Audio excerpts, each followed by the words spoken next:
Thank you, Madam Deputy Speaker. I rise to update this August House on government's plan to revitalize the economy of Levuka, a town of approximately 3,000 people and proudly recognized for its distinguished World Heritage status. I wish to make this statement because of the importance of Levuka in our history, the importance of its people, and the economy, and also due to the whole of government initiative and plan for Levuka, its people, and the whole of the Lomeviti group. It's not only finance, not only commercial or business development, it's a whole of government initiative. Madam Deputy Speaker, Levuka remains a site of significant national and historical value as Fiji's first capital and a United Nations educational, scientific, and cultural organization. The coalition government is committed to ensuring that economic development in Levuka is pursued in a manner that protects its heritage character while supporting sustainable economic growth for the people of Lau and the wider Lomeviti group. Levuka's rejuvenation can be broken down to two key plans, short, medium, and long term. And in my statement this morning, I will divulge into some of the short to medium and the long term works and the plans. Madam Deputy Speaker, on cultural and heritage development, heritage is the foundation of Levuka's economic potential. The Department of Culture under the Ministry of Itauki Affairs is leading a holistic approach, ensuring that development is guided by cultural conservation, community participation, and sustainable use of heritage space. The passing of the Fiji World Heritage Act 2024 is a major milestone. This law protects Levuka's heritage buildings, landscape, and public spaces from activities that may undermine its World Heritage status. Government has invested approximately over $102,000 since 2023 to implement the Levuka management plans, significantly higher than previous allocation. With support from JICA, Japanese conservation specialists, they are assisting homeowners and craftsmen to rehabilitate buildings using UNESCO-approved restoration techniques. A heritage carpentry training program has already trained 14 local carpenters with more to follow. This builds local skills and ensures repairs comply with heritage standards. Madam Deputy Speaker, government is also developing an integrated Ovalau and Levuka World Heritage Tourism Initiative, which will focus on identifying heritage tourism products, village landscaping, and footpath development, and also improving tourism services and branding. Work is also progressing on the events calendar for Levuka, which will introduce cultural festivals, heritage tours, sailing and historical races, arts program, and market events to attract visitors year-round. Madam Deputy Speaker, the town scheme plan for Levuka has been reviewed by the Department of Country Planning in close consultation with the Department of Heritage. This work is currently in progress. The review is essential to ensuring that development in Levuka is carefully managed to preserve its historical, cultural character while still allowing for modern infrastructure and sustainable growth. The updated scheme will guide construction and renovation to ensure compatibility with heritage values, protect important landmarks and streetscapes, and incorporate environmental, safety, and infrastructure considerations. Importantly, Madam Speaker, this review also supports sustainable tourism and economic development by providing clear guidelines for property owners and investors so that future growth enhances rather than undermines Levuka's identity. On the Town Council, Madam Deputy Speaker, we will continue to develop Levuka Town to be an engine of growth, not only for Overlau, but for the whole of Lomaiviti Islands and its people. The Levuka Market, a 2.9 million facility, was completed and opened in November 2024. With the support from the UN Women and the Government of Canada, total investment exceeds 3.1 million. The market accommodates 182 vendors and includes a women's accommodation center with a disabled-friendly lift, improving safety and accessibility for women from remote communities. Madam Deputy Speaker, the development of Nassau Park has also commenced, with $293,400 allocated to phase one to upgrade the pavilion and surrounding facilities. All works have been implemented in line with Levuka's heritage conservation requirements. Madam Deputy Speaker, Levuka Town Council continues to face significant financial constraints, with rate arrears amounting to over $240,000 as at October, and of those 152 registered ratepayers, most arrears are owed by businesses, largely due to concerns regarding the high rate structure. To strengthen its revenue position, the Council is intensifying its arrears recovery efforts, including the re-engagement of legal officers to support enforcement actions and enhance the effectiveness of collections. Madam Deputy Speaker, the Ministry of Finance, in collaboration with the Ministry of Local Government, is assisting municipal councils, including Levuka, to improve systems and financial management. The new FMIS has strengthened budget controls, enabled real-time transactions, and improved audit trails. Madam Deputy Speaker, there are tax initiatives or incentives provided to Levuka to stimulate investment. Levuka continues to benefit from incentive programs such as tax-free region incentives, land subdivision incentives, hotel and medical sector incentives, and duty concessions across all sectors.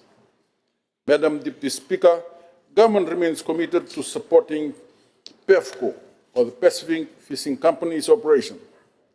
Assistance is provided through custom duty exemptions on packaging materials, quality control equipment, machinery, and raw tuna products, apart from providing government guarantee when needed.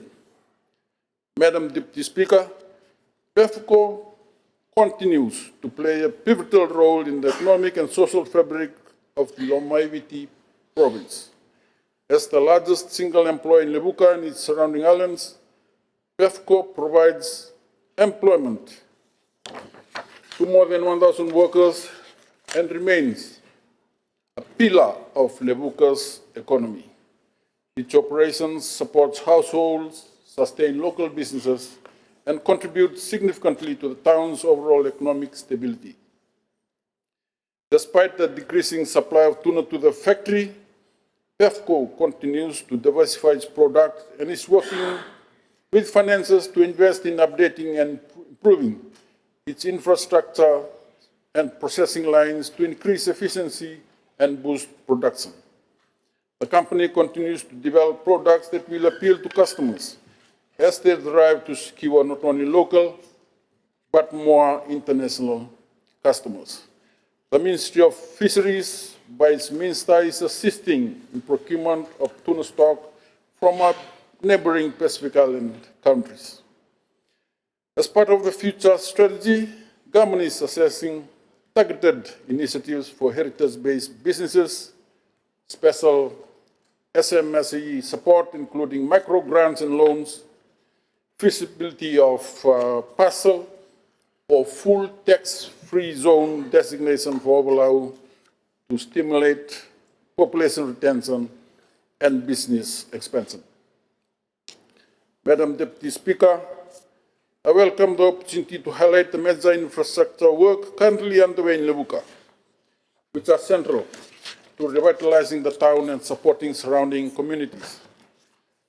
The Fiji Roads Authority is progressing strategic upgrades, including road sealing, drainage improvements, street lighting, and road repairs that strengthen both the economic and social fabric of Levuka. Key ongoing works include the rip and remake of Levuka and Sova Government Station frontage, upgrades to the second village frontage in Raimba, installation of catch pit covers along the Ovalau Circular Road, and street lighting improvements in Raimba village. Sealing works in Onibiro, Sova, and Raimba, together with grading and compaction along the Ovalau Circular Road, will reduce dust, improve road durability, and enhance connectivity for residents, farmers, and traders. There are planned works for the remaining sections of the Ovalau Circular Road, including regraveling from Tokelau village to Mburesala Jetty, drainage improvements from the Wadi to Biro, and safety upgrades on identified blind bands to improve road user visibility. Madam Deputy Speaker, the upgrading of Levuka's main street and village frontages reflect our commitment to build a vibrant, safe, and dynamic Levuka. These initiatives will create lasting benefit for the people of Levuka and the wider Ovalau community. Madam Deputy Speaker, Levuka is currently supplied by 3 water sources, Waitovu, Levuka Vagabuti, and Totongo. Despite this, the township remains vulnerable during prolonged dry periods. To address this, the government, through the Water Authority of Fiji, has outlined 2 major long-term investments under the Water Sector Strategy 2050. One such is the Levuka Water Trunk Mains Upgrade and Network Extension, estimated at 20.5 million by 2030, and that is to modernize infrastructure, improve reliability, and support future growth. The second is the new Levuka wastewater treatment plant and sewer system, estimated at 15 million by 2050, to strengthen environmental protection and support sustainable urban and tourism development. In the short to medium term, Water Authority of Fiji is enhancing existing water facilities, including the Tongo Reservoir replacement, costing 2.38 million, and upgrading raw water intake screens for all the resources to improve quality and operational efficiency.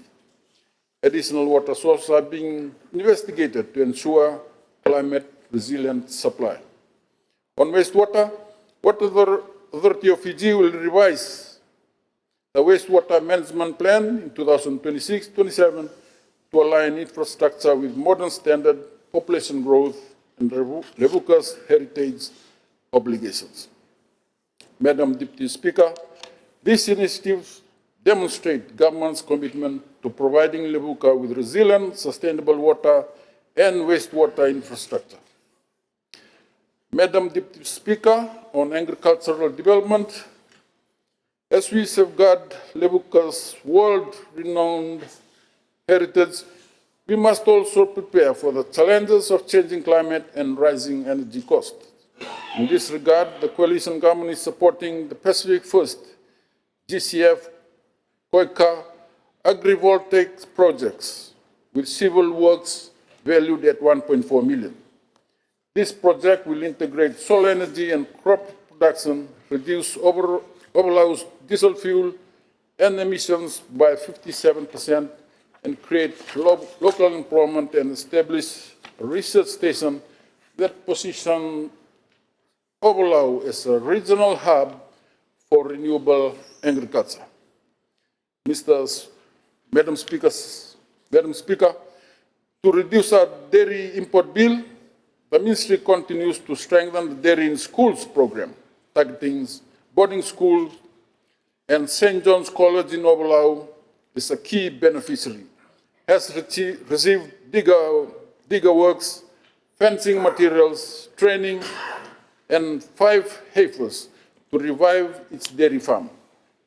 In addition, through the Commercial Agriculture Development Program, a fruit nursery worth $12,000 has been established at St. John's College to encourage early learning in fruit propagation and reduce reliance on imported fruits.